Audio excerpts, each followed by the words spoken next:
अगर किसान को ये नहीं लगेगा कि देश की सरकार हमारी रक्षा कर रही तो देश आगे नहीं बढ़ सकता। मोदी की सरकार में सारे किसान जो सबका भरण पोषण करते हैं वो आज भिखारी के ऐसा बन गया है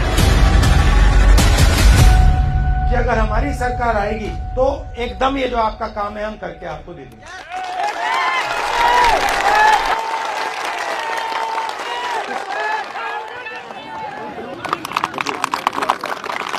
धन्यवाद। राहुल गांधी मैं अनिरुद्ध मेहता बिहार किसान मजदूर संघ का संस्थापक हूँ।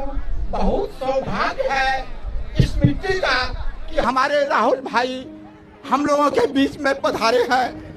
आज इस देश में मोदी की सरकार में सारे किसान जो सबका भरण पोषण करते हैं वो आज भिखारी का ऐसा बन गया है। हम अपने महान नेता इस देश के राहुल भाई से निवेदन करेंगे एमएसपी को कानूनी दर्जा दिलाने की लड़ाई आप हमारी तरफ से लड़िए। हम लोग आदिवासी हैं, हम लोग का कुछ नहीं मिलता है। झोपड़ी का घर है, न मकान है, न दुकान है, कुछ नहीं है। हम लोग कमाते हैं तो खाते हैं, नहीं कमाते हैं तो नहीं खाते हैं, भूखे रहते हैं। कैसे हम लोग जिएंगे? हम लोग का कोई देखने वाला नहीं है।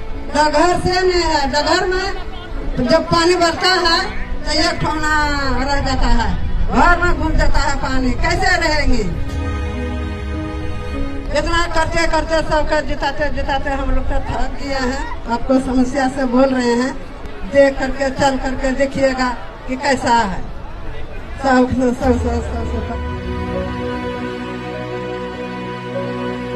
दिन ब दिन नीचे से नीचे गिरते हुए चला जा रहा है और वो आपके सामने खुद दिखाई दे रहा है कि कितना कमजोर सब 10 बीघा 12 बीघा 15 बीघा खेती करने वाले लोग हैं। लेकिन सबका हालात को आप देख रहे हैं, अपने सामने देखिए कितने कमजोर और नहीफ हैं। मजबूर होकर के ये किसान का आल औलाद पंजाब, दिल्ली, हिमाचल प्रदेश या दीगर दूसरे जगह जा रहे हैं, जो बड़ी दुख की बात है। और हम लोगों को एमएसपी तो सिर्फ सुनाई देता है, इसका कहीं दूर तक कहीं कोई अता पता नहीं चल रहा है।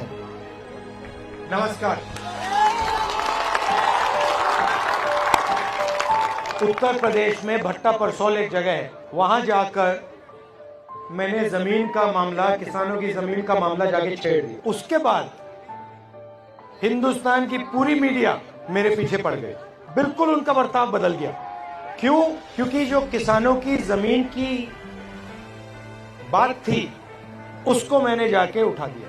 भट्टा परसौल के बाद यूपीए ने, कांग्रेस पार्टी ने जमीन अधिग्रहण बिल पार्लियामेंट में पास किया।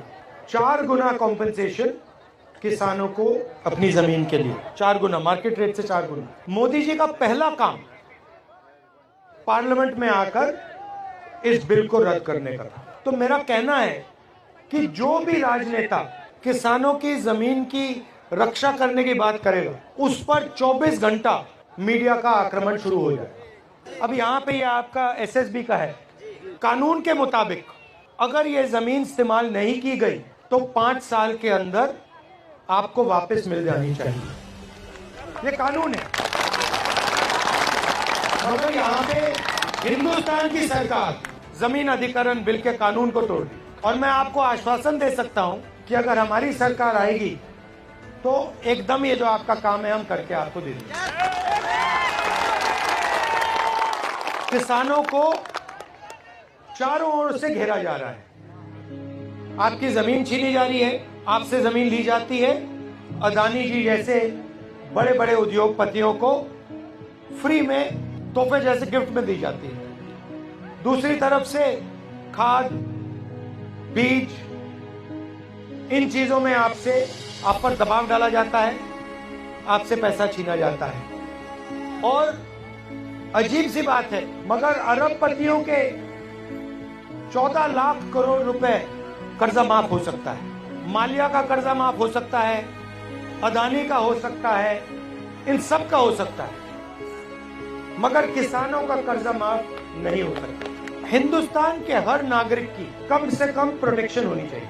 अगर हम किसानों की रक्षा नहीं करेंगे, चाहे वो एमएसपी की बात हो, कर्जा माफी की बात हो, सही दाम दिलाने की बात हो, अगर किसान को ये नहीं लगेगा कि देश की सरकार हमारी रक्षा कर रही है, तो देश आगे नहीं बढ़ सकता। और आज सच्चाई है कि जो किसान के दिल में जो डर है, उसको सरकार मिटा नहीं पा रही, और किसान ने सरकार पे पूरा का पूरा भरोसा खो दिया। मगर मैं आपको यहां ये कहने आया हूं कि हमारी कोशिश रहेगी कि जो आप भरोसा खोए हैं, वो एक बार फिर आप हमारी सरकार पर भरोसा करें। और मैं आपको गारंटी देता हूं, जैसे ही हमारी सरकार आएगी, हम कानून को यहां लागू करेंगे। कांग्रेस पार्टी अधिग्रहण का कानून लेकर के आई, एमएसपी का कानून लेकर के आई और बाढ़ पीड़ितों को मुआवजा देने का कानून लेकर के आई है। लेकिन जो नई सरकार है, ये किसान विरोधी सरकार है। इसीलिए यह जो भारत जोड़ो न्याय यात्रा है, इसमें हम 5 न्याय की बात कर रहे हैं। उसमें से एक सबसे जरूरी न्याय है किसानों का न्याय। और राहुल जी ने बोला है, याद रखिएगा, राहुल गांधी जो बोलते हैं दुनिया इधर से उधर हो जाए, वो करके रहते हैं।